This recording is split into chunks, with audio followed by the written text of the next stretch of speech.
রাহুলের মৃত্যু তদন্ত নিয়ে কি বললেন অভিনেতা রুদ্রনীল ঘোষ? রাহুল তার কাছে ছিলেন বন্ধুর থেকেও বেশি, ভাইয়ের মতো, ছাত্রের মতো। আপনাদের সবাইকে স্বাগত সিনে গসিপে। রাহুল অরুণোদয় বন্দ্যোপাধ্যায় মৃত্যুর পর কেটে গিয়েছে 1.5টা মাস। দফায় দফায় বৈঠক হয়েছে অজস্র আলোচনা। তবে রাহুলের মৃত্যুর রহস্য এখনো কিন্তু ধোঁয়াশার। একটি সময় শোনা গিয়েছিল বিধানসভা নির্বাচনের জন্যই থেমে রয়েছে তদন্ত। পশ্চিমবঙ্গে রাজনৈতিক পালাবদল ঘটে গিয়েছে। তাহলে কি এবার রাহুলের মৃত্যুর রহস্যের কিনারা হবে? নির্বাচনের ফল প্রকাশের পর অনেকেই আজ পড়ছেন টলিপাড়ায় বিশেষ দায়িত্বে থাকতে পারেন রুদ্রনীল ঘোষ, যার কাছে রাহুল শুধু বন্ধু নন, ছিলেন তার ভাই, আবার ছাত্র, সবটাই।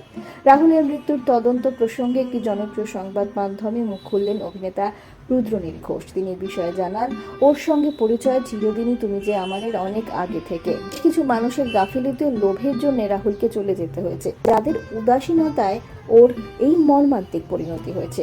আমি তো এটাকে অনিচ্ছাকৃত খুন বলবো। সেক্ষেত্রে একটা বিষয় পরিষ্কার বলতে পারি, তদন্ত যাতে সুষ্ঠুভাবে হয় সেটা অবশ্যই দেখা হবে। কারণ রাহুলের মা আমার মায়ের মতনই।